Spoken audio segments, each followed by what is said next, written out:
Hi, DC. Hey Rebecca, how you doing? All right, thanks. Welcome back. Welcome back for part two. Oh, my pleasure.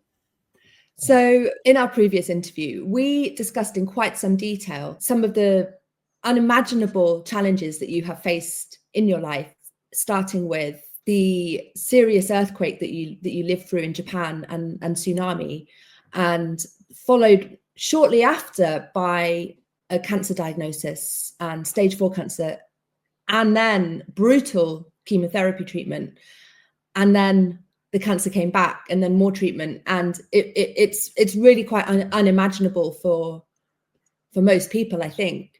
And what's even more unbelievable is that here you are, live and kicking and living your best life, and super fit and strong, and living off grid. And I would just love to hear more about your life now, but could we recap on how you found Carnivore and how that changed the situation that you were in? Yeah, sure. Well, I was moving along pretty well on a high fat sort of ketogenic style diet. I sort of basically built it myself, just saying I just figured I was eating like a caveman, and seasonally fruits and things like that. I would eat fruits maybe for a dessert or something like that. Um, but it's actually my wife that talked about the carnivore diet first, and because she found someone in Japan that was doing the carnivore diet, and it was quite a popular bodybuilder in Japan. And my first reaction was that you know they're stupid, they're idiots, and um, because there's a difference between good carbs and bad carbs, right? Mm. That sort of you know mind mentality, the programming. Mm-hmm. And it sort of, but it sort of stuck with me though. Like I kept thinking, oh, this is just a fad diet, another fad diet. They keep rehashing these sorts of things all the time. And when I was living in Japan, there was all sorts of crazy diets they did over there too, like the banana diet, where all you had for breakfast was a banana, and then you didn't eat again until lunchtime, sort of thing. It was just, really stupid stuff out there. It really is. I mean, there's always something new. Yeah. Um, but it wasn't until probably about a month or two later, I saw people like Dr. Sean Baker, and then I I I figured, okay, this guy's got some credentials here. I'll listen to him. He's an athlete, so I really resonated with him as well. Yeah. And he's a surgeon, so he can't be that stupid. Um, and he's got world records, so it can't be that bad, can it? And You had a world record. Wow. yeah, he's got three. Yeah, he's got three What? world records. Yeah, My, in rowing and things like that. So, wow. um, but then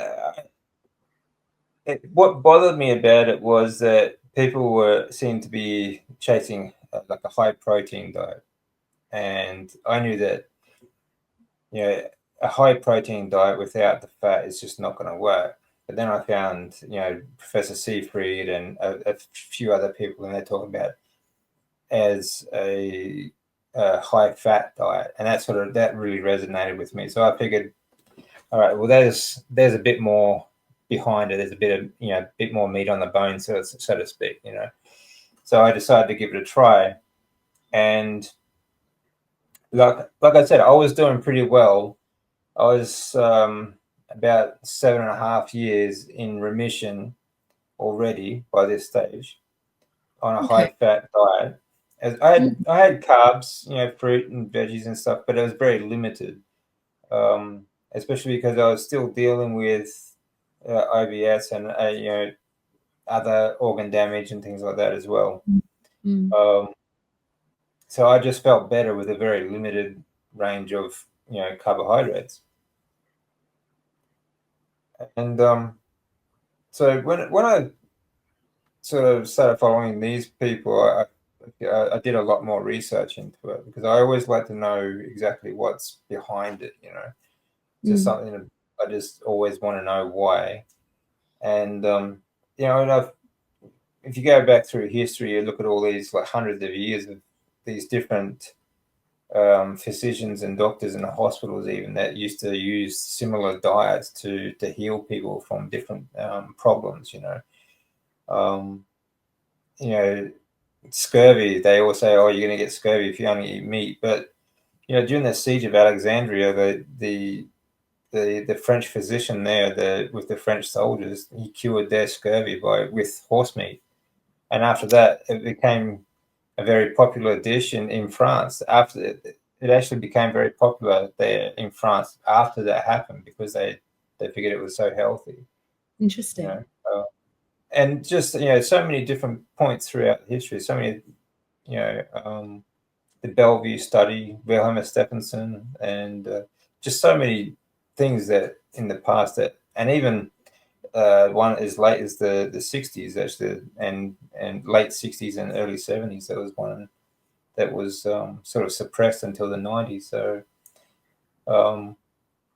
there's a lot of information. It's probably one of the most studied, I would say, sort of diets there is out there, actually, certainly more than the vegan diet, which is far more new than the carnivore way of eating anyway. As I mean, like I said, we've been eating meat for a millennia since we started. So the last 5 million years at least. So I don't think that's it's been a problem until recently. But yeah, I mean, I find all these little nuggets along the way, and from there, I mean, I was already on a high fat diet, but when I cut out all the carbs completely, I increased my fat intake again, and basically now and since then it took me about 6 months really to get to where I am now, but I'm on about 70 to 80% on a day by day basis of my nutritional intake is fat, you know, and I eat a good variety of lamb and other ruminants if I can get them. I try to stick to that. I do like seafood as well, but not a large variety of seafood. Mostly fatty red fish, if I can get it. But it's only if I can get it. It's really basically I just get whatever's on sale and cheapest variety that I can. Yeah. I don't think I need to spend a huge amount of money on it, like buying ribeyes all the time and things like that. Yeah. I know there's a lot of dogmatic people out there that are like, it's got to be this, it's got to be this. Like, this is fine too. I think do it as cheap as you can, as long as you get yeah. You have to do a bit of work to make sure you source it properly, though, too. I was going to ask, does it matter to you where it's come from, how the animal has been raised and treated in its life? Not so much for ruminants, because ruminants they have so much more versatility with 4 different stomachs. They pretty much hormonal stuff like seed and grains and things like that. It just gives them more adipose tissue, and there is a slight difference in like the deuterium content, but it's not enough to really to give me any concern anyway. And in Australia, like ruminants, like cows, they only spend the last 3 months on grain anyway to fatten them up. It's not like they spend the rest of their life they're on grass. So right, okay.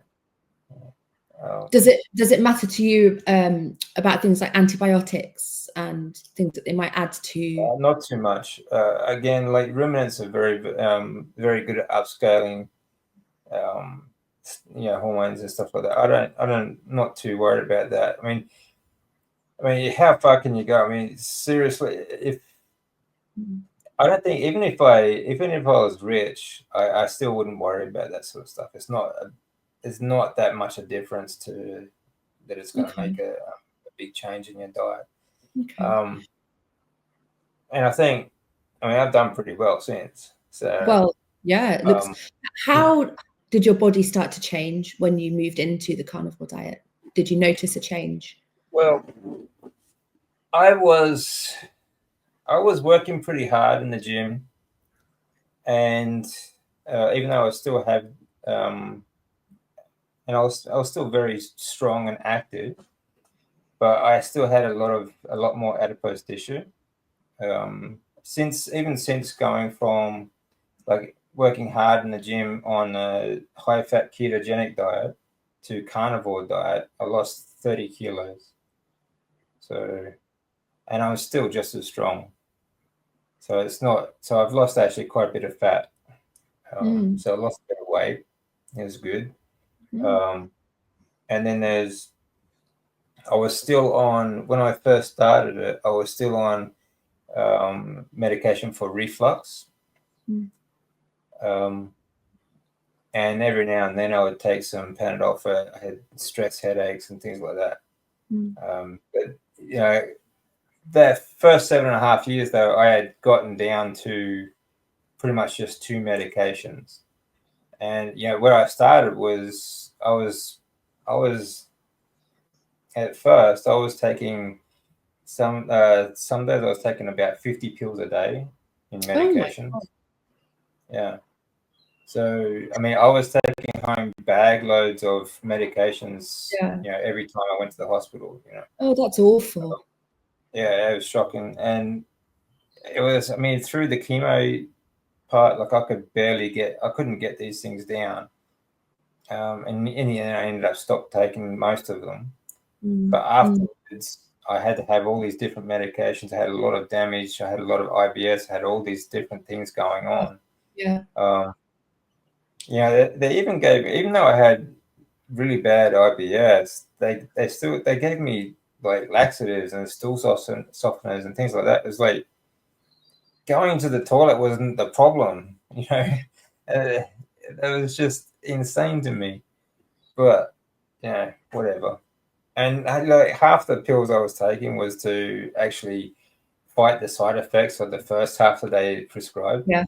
So again, it was like I had to get off them, you know.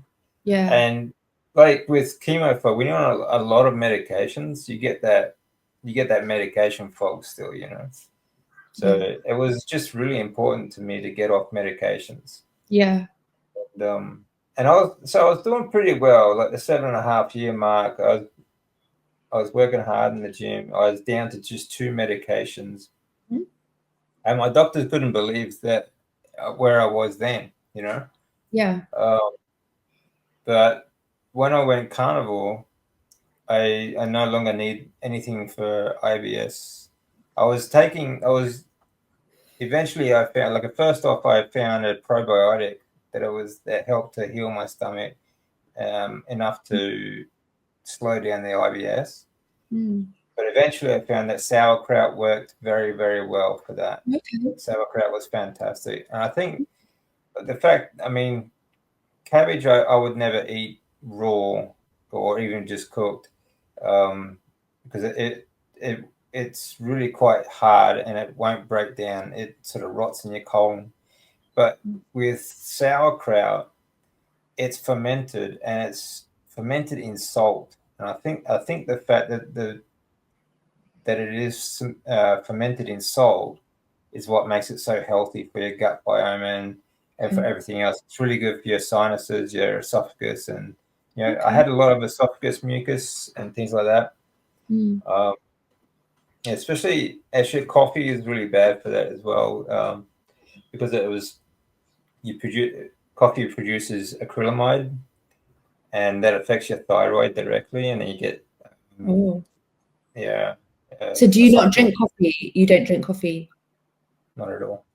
Really? I'm just enjoying my morning cup of coffee right now. That's not on my account. That's fine. That's fine. I mean, each to their own, you know. But yeah, I just noticed a big difference, even just from getting rid of coffee, you know.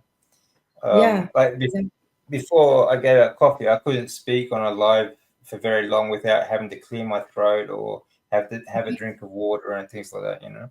Right. Okay. So yeah, so I was doing really well, actually, I thought. And but now I don't need the sauerkraut, I don't need the painkillers, I haven't had a headache since. I don't need the um, the reflux pills. Hmm. I don't have any reflux at all. And I was on such severe. I had such severe reflux, especially after the chemo. Like I was, because the acid would actually eat through my esophagus. Sometimes I'd bring up blood, you know. Oh. And even like I was on the maximum dose, like a maximum dose of medication, like 3 pills a day for just for reflux, and that still wouldn't stop it. You know, now I don't have it at all. So, and I mean, a lot of it comes down to time and healing, obviously, because after the transplant, I didn't have any skin left in my esophagus. It was all burnt out, and I had layers and layers coming up. A transplant. I don't recall. The stem cell transplant. Oh, the stem That cell was transplant. Right. Yeah, that was the last Right. last bit of chemo I did. Right. Yeah, Sure. yeah, because it went through. Just a recap, like 2012 was I did 6 months of R-CHOP and then radiation and then rituximab for a year and a half, and then from 2014 was a clinical trial for bendamustine, and then it was the stem cell transplant because Right. the rest of it didn't work. Right. But after the transplant, like I was pretty much paralyzed in bed, but I had so many layers of skin, like because everything was, all my organs were cooked. So my stomach and my esophagus and everything, I had really thick layers coming up, at vomiting up because they were just peeling off. Like I was shedding all this skin because of the radiation coming out of me. Oh my God. And even the skin, like my flesh, I had pieces of flesh falling off me because it was so dried out and cooked basically. And I actually grew all new skin and around me, so it was pretty brutal. Um, so yeah, a lot. Anyway, when people talk about their gut biome and things like that, like after that, like I had nothing left. Like my stomach, esophagus, everything was just, food didn't stay in there because it just couldn't process anything. So to come back from that has been incredible. And the amount of reflux that I had before and now, it's absolutely zero. I mean, like I said before, I'm on zero medications for anything. I haven't had a headache since. I haven't. It's incredible to me. It's a real, that to me, being like pharmaceutically free Yes. is just an incredible feeling. And there's so many, how many people out there could say that? No, that's right. Like everyone around me is on like a heap of pills and stuff like that, and they look at me funny when I tell them I don't take any pills. Yeah. Yeah. I have follicular lymphoma. I still have very low blood counts compared to average healthy person.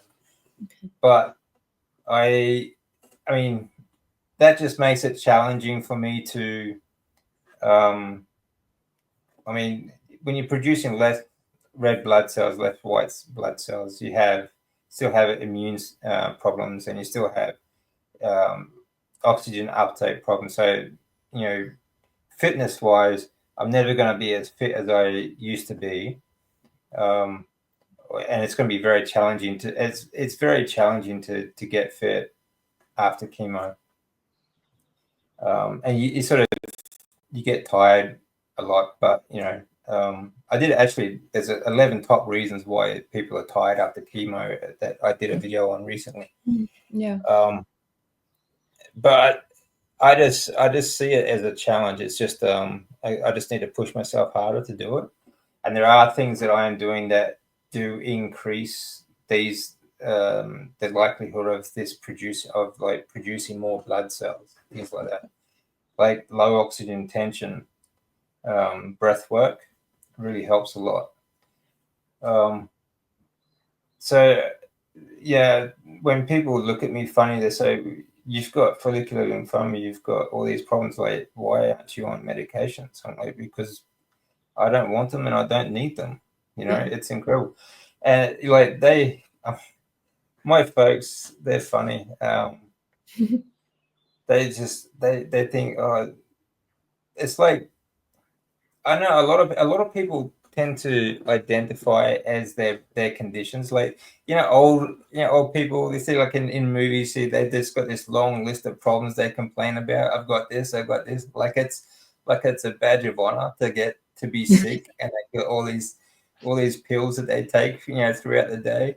I think that's crazy. But it's true. People, they identify as their conditions.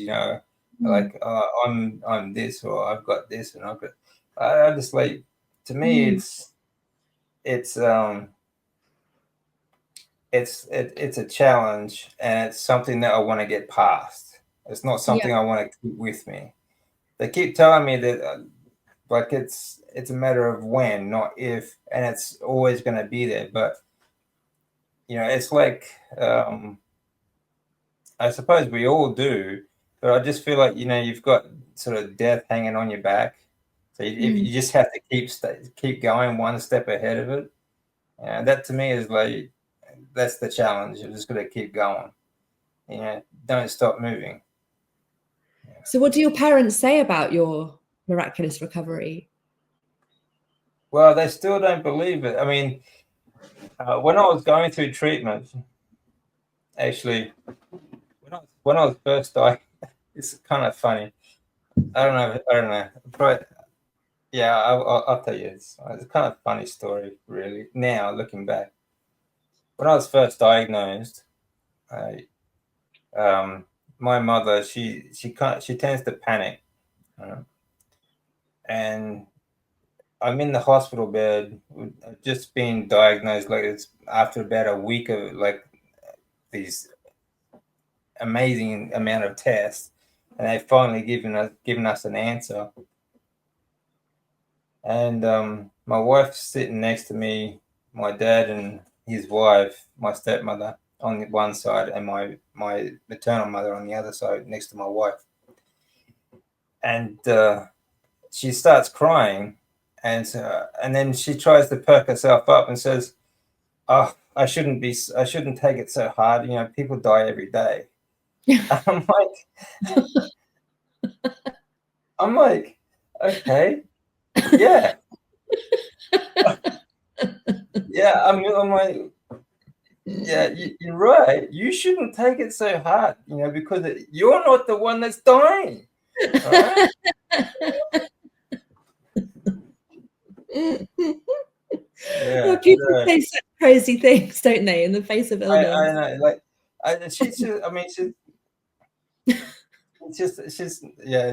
she panics very easily, and she just whatever blurts out.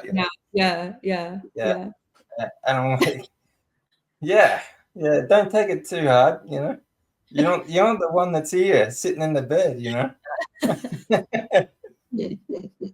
But like, through that, there was some touch and go moments, and especially it got a lot worse through the clinical trial.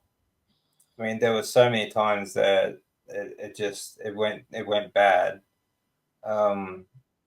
That I mean, all three of my parents, they pretty much just thought that I was dead.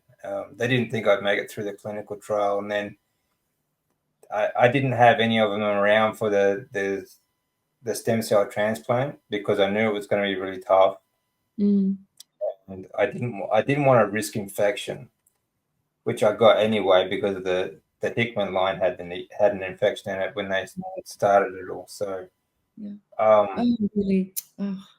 yeah, that was really rough. They had to quarantine my room, and that's really where all the trouble went from after you know, when I stopped breathing, my heart stopped a couple of times, and it was crazy.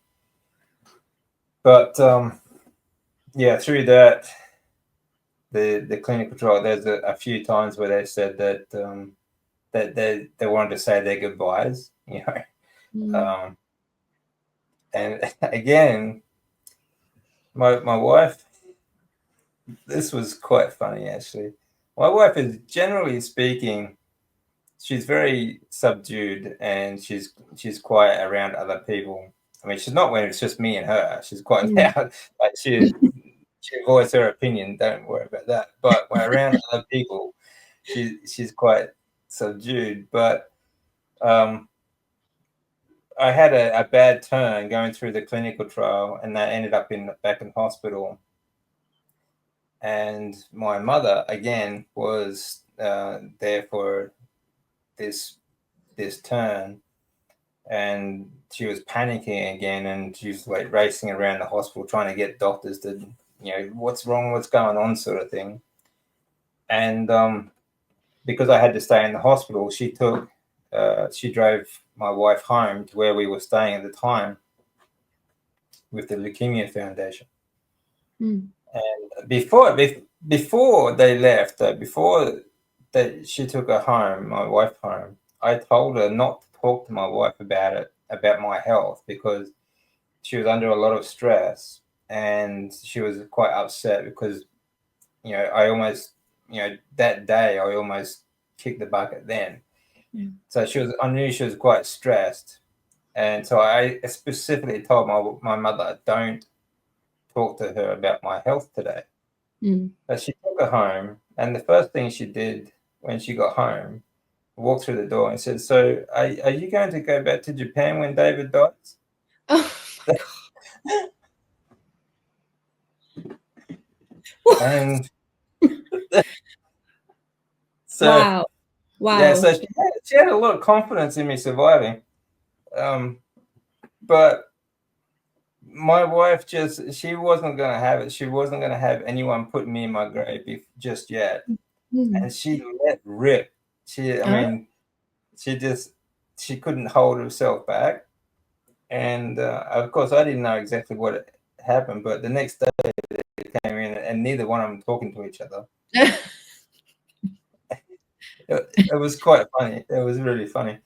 But so my wife told me what happened, and she let her have it. She, like, both barrels straight down, and apparently she had her in tears. So I mean, I didn't like them fighting, of course, but I just thought it was particularly funny that my wife did this. So I did warn her, though. I did warn her. So I told her not to talk. You did your bit. So, you know, you get what you get. So it was quite funny. So yeah, there wasn't much expectancy for me to survive from the people around me. There was several times they told me to update my will before treatments and things like that. So yeah, so that they're quite surprised that I've made it this far. They never thought that I would get past the clinical trial, actually. Well, they didn't think I'd get past the first lot, actually, in 2012. You know, when the doctors gave me 2% chance, they thought that, you know, I would be in the other 98%, you know. But so did my doctors, you know, like, no one expected me to.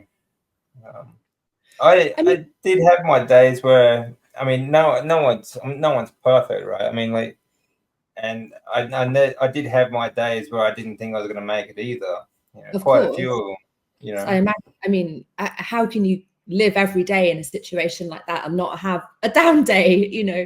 But what I wanted to ask you is, how much of it do you think was your attitude?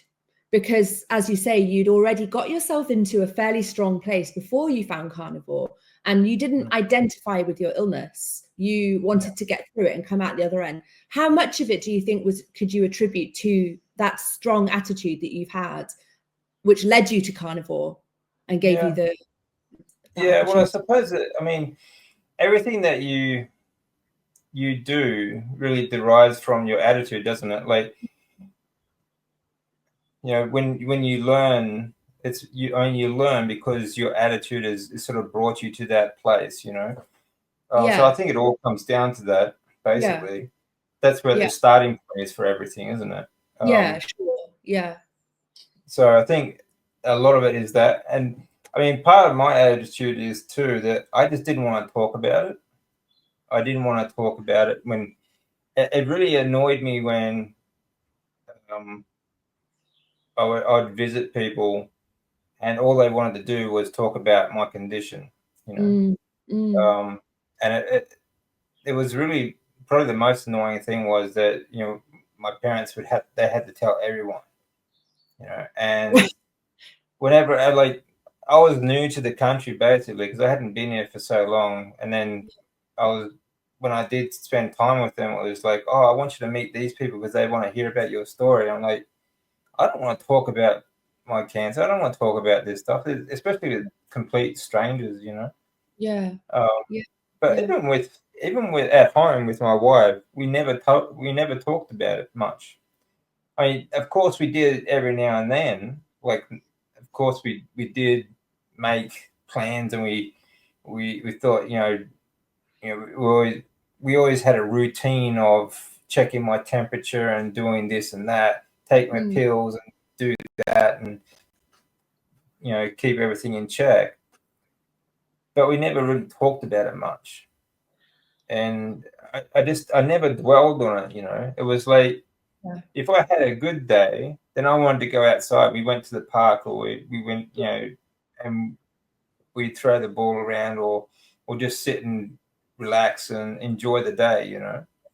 I Um, totally know what you mean. I remember when I was at my most ill with multiple sclerosis, and people would send me blogs all the time about people who had multiple sclerosis. Oh, you read yeah, this about this, and I just didn't want to read them. It wasn't that I didn't care about these people. It wasn't that I thought I had nothing to learn from them, but I just didn't want to spend my free time thinking yeah, about this. And that's part of the fight, isn't it? That's part of the exactly. fight, not identifying with your condition and Yeah, spending your time living your life, not identifying with it. And I also remember that when I wrote a novel when I was at my most sick because I was so bored.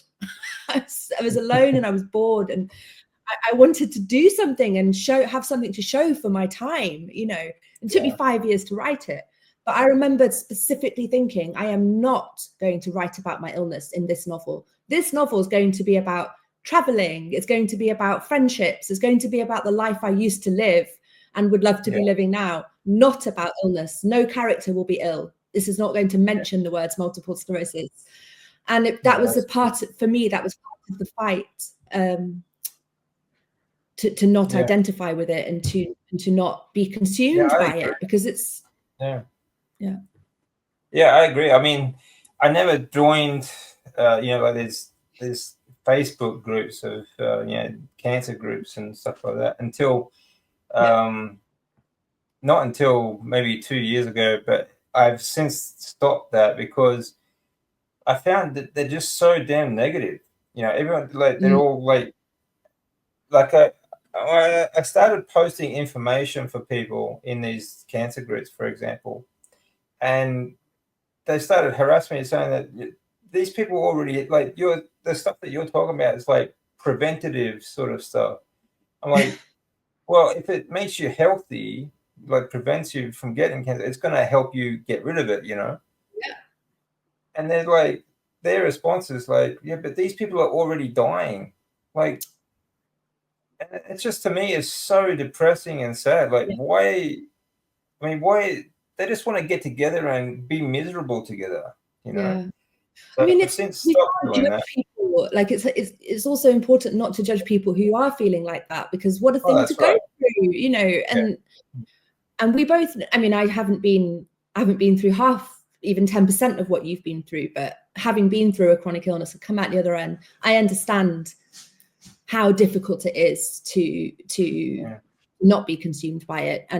But Well, so I no, think you're a very similar situation. I mean, mm, yeah, sure, not as severe, but it's still a degenerative disease. Like mm, that, they tell us that there's no cure for. yeah, There's no way out. You know, um, I mean, And it might be a bit slower, but it's not true. It's not yeah, true. that's right. That's right. And I'm hoping it's not true for mine too, because, well, I mean, all I can say is that, I mean, to me, the damage done by chemotherapy is a big setback as well. But I don't think there was any way I could have avoided that at the time, because I was already stage 4 twice. It's not like, I don't think that I could have, if I just went carnivore, I probably wouldn't be maybe brave enough, or I don't think it would have worked. I would have lasted as long if it was just like a diet prevention, because I was already stage 4. But if it, lower stages, yeah, definitely. But the fact that they keep telling you that it is like a lifelong degenerative disease, the same as MS is the same, and so many other things, that even diabetes, they say it's the same. So I just think that that mentality already puts you in a negative starting point, Definitely, yeah. And take away the possibility, the permission to have hope for the future. Yeah, that's right. And it takes the control away from you as well. 100%. Because the doctors, when they tell you that there's nothing you can do about it, that it's a lifelong degenerative disease, it's just a genetic thing. You sort of you drew the short straw sort of thing. They've taken the control away from you, and you basically think, well, you have to do everything that the only chance you have is what they tell you. You know? And too many people don't bother after that. They don't bother to do their research or try and find a way, and I can understand that too. I had the same, I had the same response. I basically just went along with everything they told me and figured that, they're the experts, and they are my best chance of survival. But unfortunately, it's not really the case. And unfortunately, they know what drugs to use for these different diseases, but they don't know how to actually treat the disease. That's allopathic medicine, isn't it? That's the definition of allopathic medicine: treating the symptom, not the cause. Yeah, that's right. And then the treatment they give you gives you additional side effects, and you're just in the wheel for the rest of your life, lining the pockets of whoever's producing the drugs. Yeah, that's right. You're basically on the hamster wheel, You're running as fast as you can. You're not getting anywhere. And that's just the way it is, unfortunately. Which is why I think it doesn't really matter what your goals are, like what your life is like. Toxic people can really bring you down.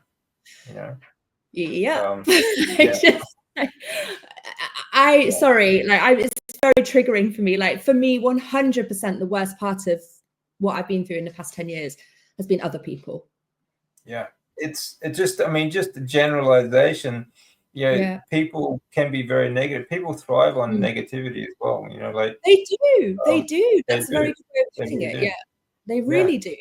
Why? I don't know. I mean, I don't get it, honestly. Like, if you just have a look at some really popular channels on YouTube, and like, it's just they love misery,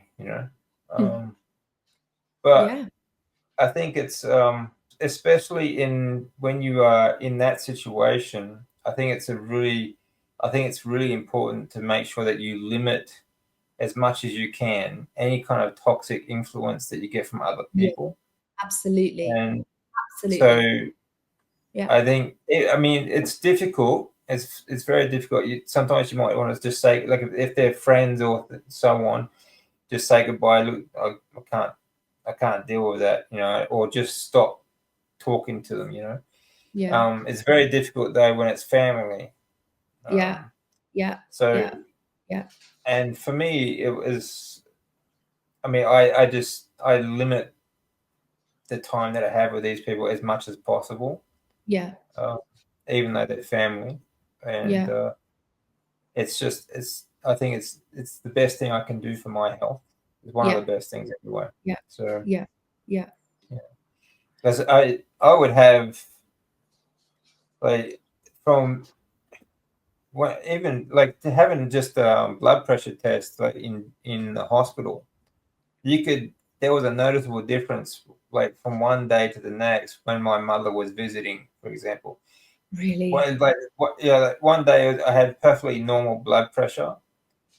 5 minutes after my mother being there, my blood pressure be through the roof. Oh God. Yeah, and it's Yeah. not that she's a bad person. It's just, it just that's what she brings out in me. Yeah.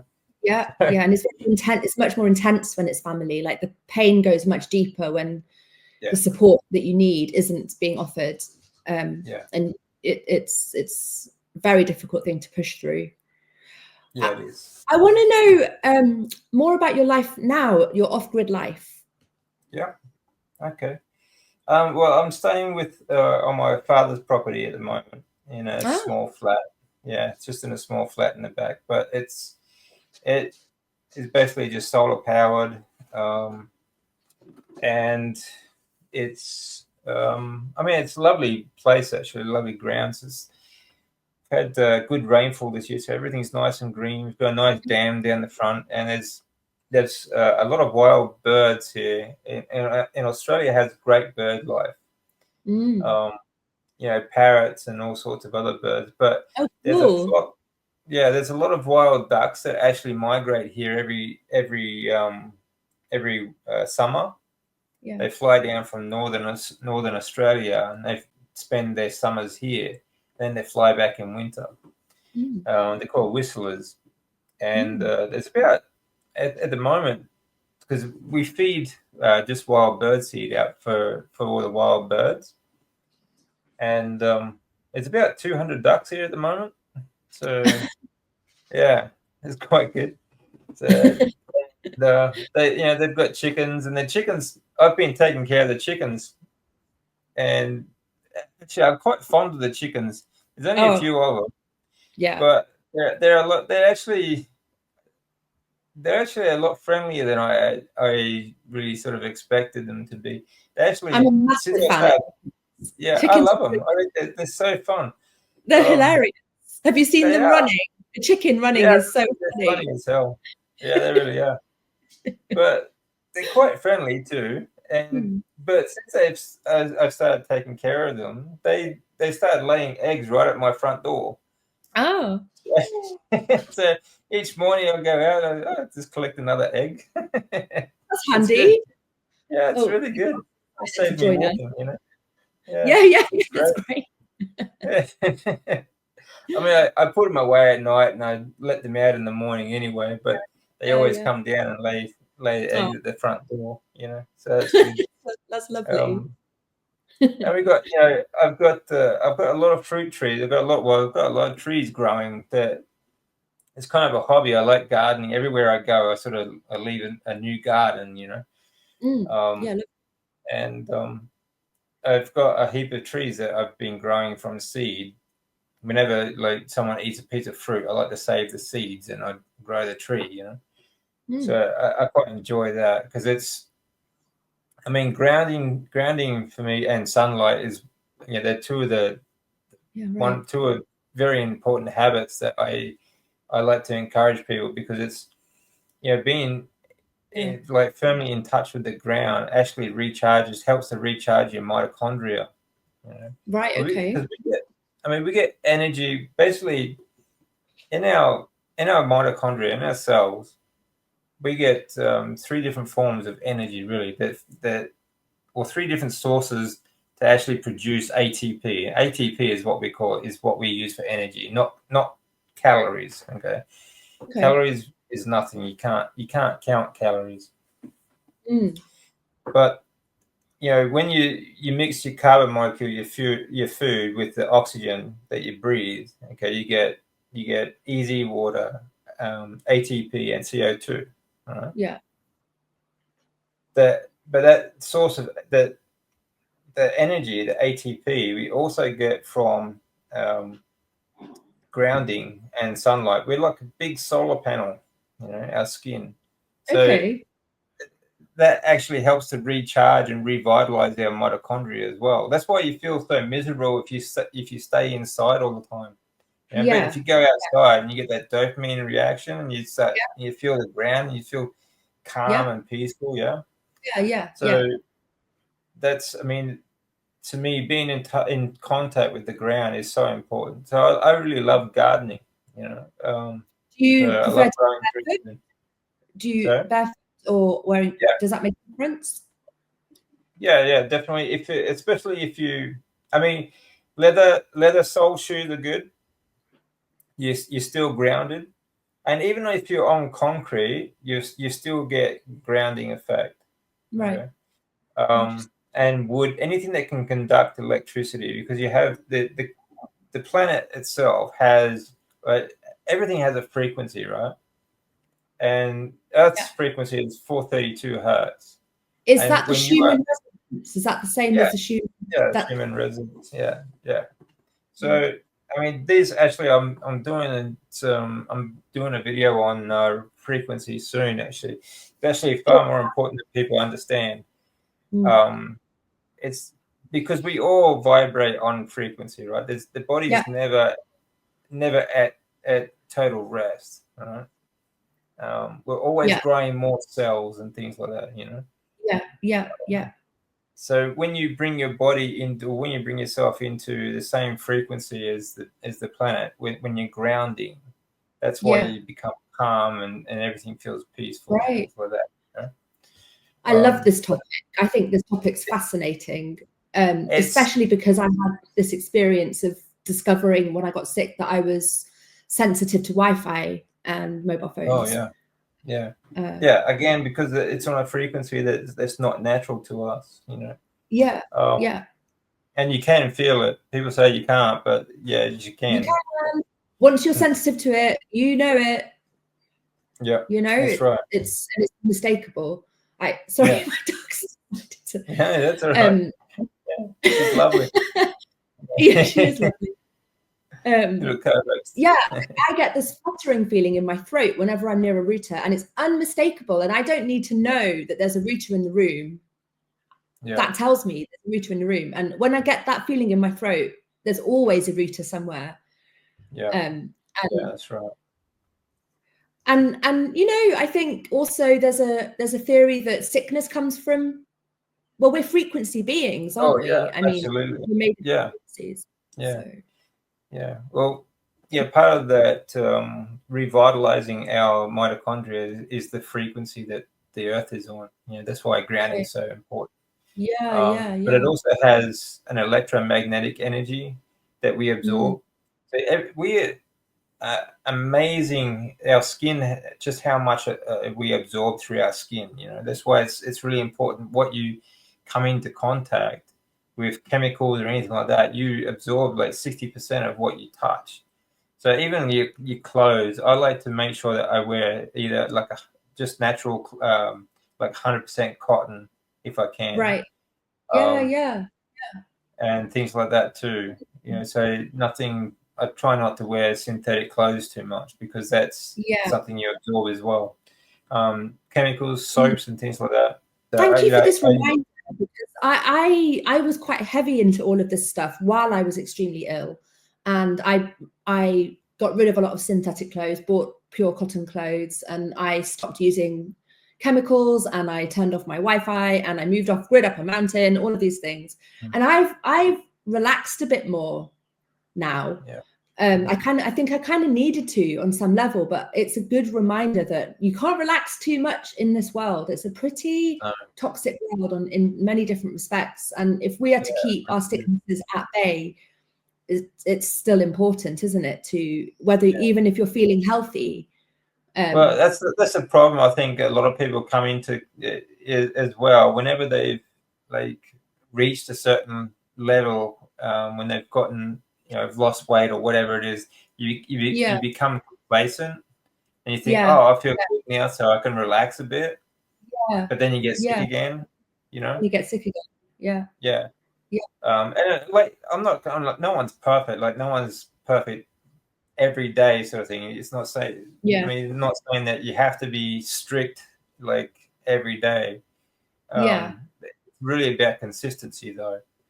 I'm just being mindful, having that consciousness, isn't it? Yeah, that's right.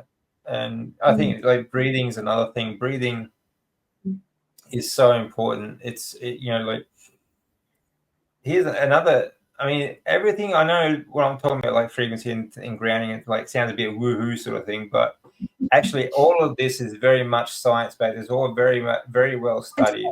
Breath work on the exhale on breath work. Do you know why monks hum? Is it frequency related? Absolutely. Because when you hum on the exhale, when you do breath work, you vibrate loose. See, up in your sinuses is where you produce nitric oxide, for example. And when you hum, you start to release more nitrous oxide, about 15 times more if you hum on the breath out. Okay. So it's really important. And nitric oxide is vital for circulation and all sorts of other processes in the body. Great for all your organ health, and even brain health, and so much more. It's actually, I'm going to be talking about this in my next video. So, in pretty important stuff. So that's why they hum, okay? Because producing more nitric oxide, and it's absolutely vital, I think, for everyone. We should be, because a lot of people, most people, 99% of people don't breathe properly. We should only be breathing through our nose, in and out, and maximum we should be maybe 6 to 7 breaths per minute. But most people are breathing in and out through their mouth, and they do like 20 or 30. Yeah, I'm very guilty of that. I have quite an anxious disposition, and I realized some years back, before I got sick, that I was always breathing out of my mouth and just walking around with my mouth open all the time, like gormlessly. That gives you that fight or flight mode. If you're always breathing through your mouth, you get that fight or flight, that you get that build anxiety. So totally. Yeah. So being conscious of that, even if you just like if you tape your mouth shut at night and you just breathe through your nose, that can change your sleeping patterns. And when you wake up, you don't get that anxiety so much. Yeah, people don't use their diaphragm enough. They use their lungs or their stomach, and that's not where we should be breathing. We should be breathing from our diaphragm. And yoga is very good for helping your body to get the muscle memory to do that, right? The practice of doing that.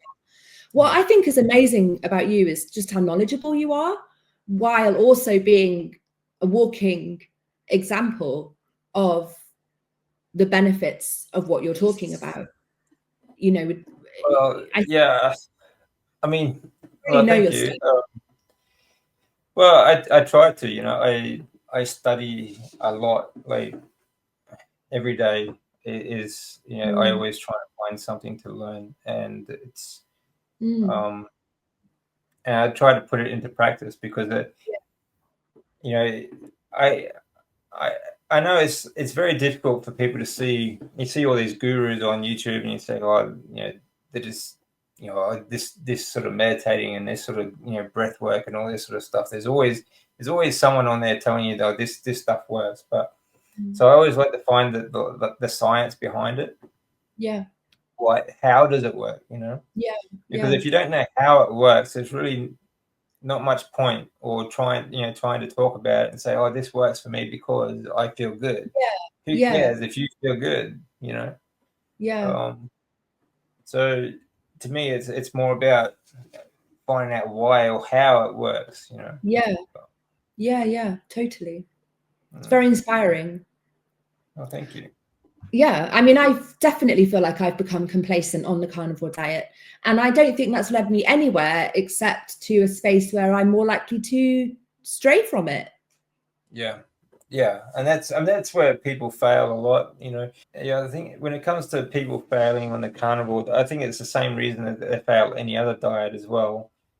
They do get complacent, but I think the big thing too is that they keep trying to replace junk food with these like so-called carnivore friendly sort of foods. Like people come up with recipes for carnivore chocolate and use honey, and it's natural. So arsenic's natural as well. Um, so is heroin, and they're all natural compounds from plants. So not everything natural is necessarily good for us. No, that's right. Yeah, and if you really knew what it does to your liver, then you would steer clear of it. But that's the way people are. And you see it on Facebook all the time. All these ridiculous recipes, trying to replicate junk food. And one of the benefits of the carnivore diet is that you're trying to break food addiction. Definitely. And they're just introducing more addictions. Just in a different way. I'm actually considering going lion at the moment. I might do that. I like to eat eggs. I like to eat bacon. I like to eat fish. I like to eat chicken. So I have quite a lot of, and sometimes cheese. I sometimes let myself have mushrooms and avocados, but I feel like it might do me a whole world of good, not just physically, but psychologically, if I reeled all that back in and went lion. Would you recommend that, going lion? No, I wouldn't recommend that. No, I mean, lions eat fish too. They love it. But no, reason I don't recommend that, because when people do the so-called lion diet, they only eat beef, and there's nothing wrong with just beef. You can live on that. That's fine. Okay, it is a good ruminant animal, but lamb has 10 times more omega-3s, and seafood has about 20 times more. Okay, and omega-3s are absolutely vital for your brain. Okay. And see, this is another thing for me is I have ADHD as well, but since the transplant, where I was just cooked, my brain was so dried out, and I was just pretty much a dementia patient. So for me to get any kind of cognitive function back has been one of the most important things to me.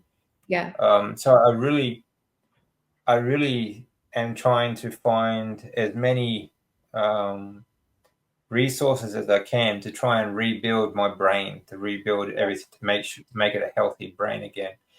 And it comes down to a number of things. Like I said, like my 8 habits, like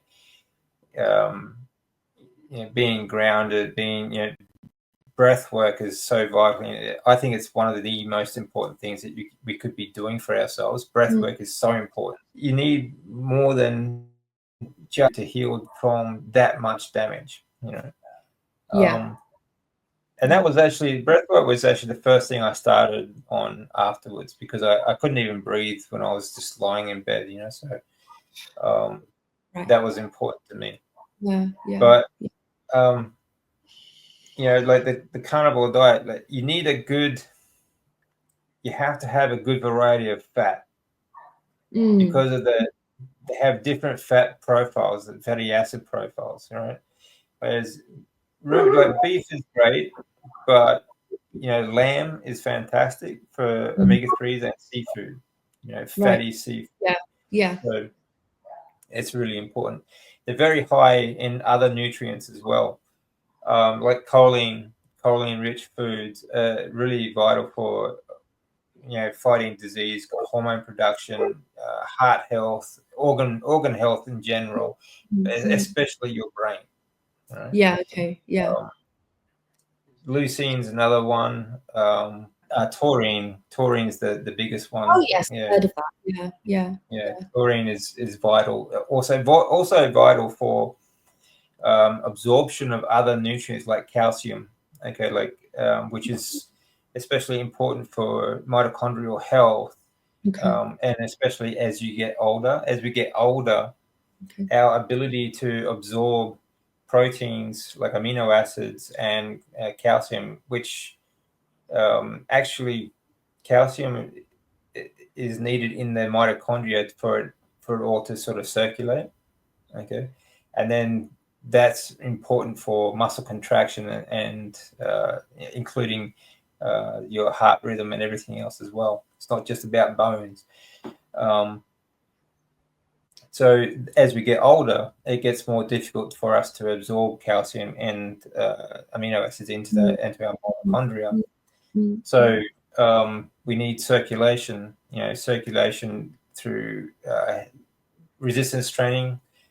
Breath work is fantastic. And I mean, there are other things like I use the cereal products are also very good for that, for releasing stem cells and, and prolonging the life of the stem cells as well. But, taurine, choline, leucine, and, there's so many vital nutrients that come out of the carnivore diet. The carnivore diet is rich in, but only if you have a good mix of fat, like of fatty profiles, like seafood. Actually, a relief to hear you say that, because I was a little bit unsure about whether to go lion, and it's partly because I was like, oh, I love lamb, I love fish, and really I just need to dial down on the no, cheese. you'd be much healthier with a variety, and eggs especially. If some people do have problems with eggs, but it's usually the egg whites that they have a problem with. Okay. So if you do have like a histamine problem or anything like that the eggs bring on, if you get rid of the whites, usually the problem is in the whites itself. So you can just use the yolks. That's where most of the nutrients are anyway. Eggs are high in choline as well. Good. They are nature's like super supplement. They are fantastic. And the better the food the chickens are fed, the better the eggs are going to be. So again, chicken is like a monogastric animal, so whatever they eat comes out in whatever they produce. Interesting. So, and that's when most people have trouble. That's when most people have trouble with the whites, because if they're fed grains, that soy and stuff like that will come out in the egg whites. Not so much the yolk, but the whites. Listen, as before, we could talk all day. There's so we've opened up all these whole new areas of discussion.